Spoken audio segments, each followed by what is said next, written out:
Dannebro handler om at danne bro. Ikke bare til andre lande, men også til hinandens tro. Der bygges mure imellem os, så vi kigger anderledes på hinanden. Vi lærer at kigge ned på hinanden, frem for op til hinanden. Vi lærer, at de andre er anderledes, og anderledes er forkert. Derfor er vi bedre end dem, indtil de bliver som os.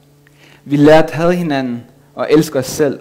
Vi lærer, at murene bygges for vores sikkerhed, så vi kan beholde vores tryghed. Men det er forkert. Den eneste funktion, murene har, er at adskille os fra hinanden, skubbe os længere væk fra hinanden, efterlade os med fordomme og misforståelse, fordi vi ikke taler sammen om hinanden. For hvis vi kan bygge mure, der adskiller os, kan vi også ødelægge dem og ombygge dem til broer, der forener os.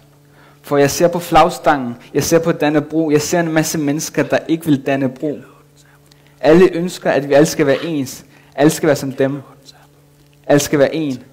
Men burde der ikke være plads til, at man kan være to, til at man kan være tre, til at man kan gå i sine egne sko? Er vi ikke alle skabt af det samme? Hvorfor ser fingre, der peger ved ham og ud? Er vi ikke alle skabt af det samme? Hvorfor ser fingre, der trykker på aftrækkeren affyrer skud? For Danmark er hjemme her. Her vil jeg altid være, selvom jeg føler mig fremmed, uanset hvor jeg er. Hvis jeg omdøbte mig selv og fik et af familie Danmarks efternavne, ville jeg blive mere dansk af den grund, eller ville navnet gå til grund uden at gavne? Hvis chokoladeis skiftede navn til vaniljeis, ville det stadig ikke blive til vanilje. For med et navneskift ville jeg bare være et sort barn adopteret af en hvid familie. For vi tager afstand fra hinanden i stedet for at vise tolerance. Vi fordømmer hinanden i stedet for at give det hele en chance.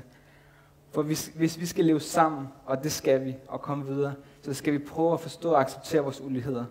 Jeg ser på flagstangen, jeg ser på Dannebro, jeg ser en masse mennesker, der skal danne bro. Dannebro handler om at danne bro.